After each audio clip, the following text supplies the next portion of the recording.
माणिक्यवीणामुपलालयन्तीं मदालसां मञ्जुळवाग्विलासां माहेन्द्रनीलद्युतिकोमलाङ्गीं मातङ्गकन्यां मनसा स्मरामि। चतुर्भुजे चन्द्रकलावतंसे कुचोन्नते कुङ्कुमरागशोणे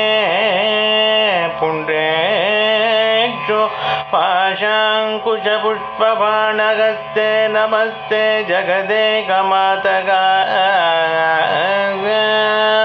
मातामरगतश्यामा मातङ्गी मदशालिनी कुर्यात् कटाक्षं कल्याणी कदम्बवनवासिनी। जय मातङ्गतनये जय नीलोत्पलद्युते जय सङ्गीतरसिके जय लीलाशुकप्रिये। जय जननी सुधा समुद्रान्तहृद्यन्मणिद्वीपसम्रूढबिल्वाटवी मध्य कल्पद्रुमा कल्पकादम्बकान्तारवासप्रिये कृत्तिवासप्रिये सर्वलोकप्रिये।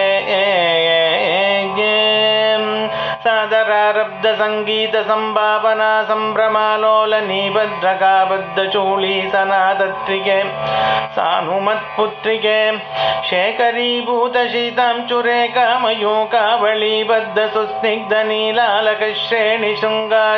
लोकसम्भाविते कामलीलाधनुस्सन्निबभ्रूल्ल पुष्पसन्दोकसन्देहकल्लोचने वाक्सुदासेचने चारुगोरोचना पङ्ककेलीललामाभिरामे सुरामे रमे प्रोल्लसद्वालिका मौक्तिकश्रेणिका चन्द्रिका मण्डलोद्भासिलावण्यगण्डस्थलन्यस्त्र कस्तूरिका पत्ररेखा समुद्भूतसौरभ्य सम्भ्रान्तभृङ्गाङ्गना गीत सान्द्री भवन्मन्त्रतन्त्रीश्वरे सुस्वरे भास्वरे वल्लकीवादन प्रक्रिया लोलताळीदळाबद्धताटङ्कभूषा विशेषान्विते सिद्धसम्मानिते दिव्यहालामदोद्वेलखेलालसच्चक्षुरान्दोलनश्रीसमाक्षिप्तकर्णैकनीलोत्पले पूरिताशेषलोकाभिवाञ्चापले श्रीफले स्वेदबिन्दूल्ल सत्पाललावण्य निष्यन्द सन्दोग सन्देहकृन्नासिका मौक्तिके सर्वविश्वात्मिके कालिके मुग्धमन्दस्मितोद्धारवक्त्रस्फुरत्पूगताम्बूल कर्पूरकण्डोत्करे ज्ञानमुद्राकरे सर्वसम्पत्करे पद्मभास्वत्करे कुन्दपुष्पद्युतिस्निग्धदन्तावली नन्मलालोलकल्लोल सम्मेलनस्मेरशोणाधरे चारुवीणाधरे बक्वबिम्बाधरे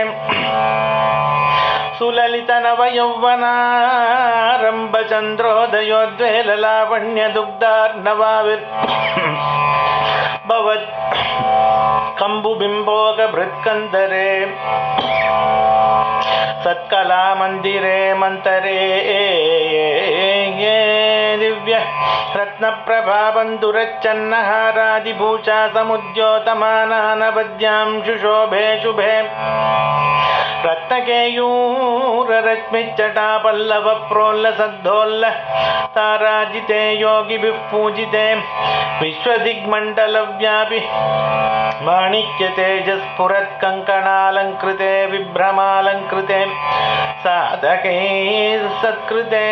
वासरारम्भवेळा समुज्जृम्भमाणारविन्दप्रतिद्वन्द्वपाणिद्वये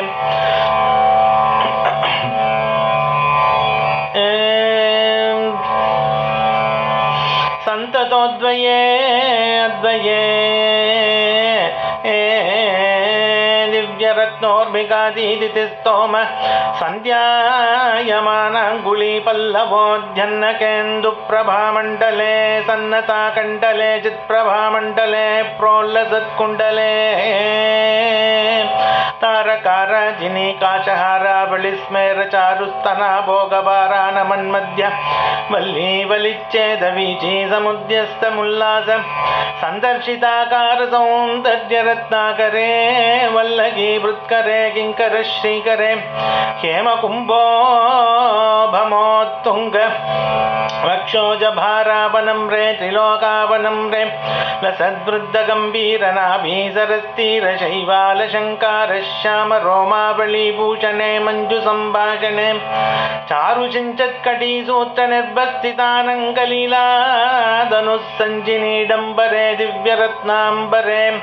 पद्मरागोल्लसन्मेखला भास्वर श्रेणि शोभाजित स्वर्णभूवृत्तले चन्द्रिका शीतले विकसित नवकिंचुकाताम्रदिव्यां च गच्छन्न चारूरुशोभापराभूत सिन्दूरशोणायमानेन्द्रमातङ्ग हस्ताग्गले वैभवानर्गले श्यामळे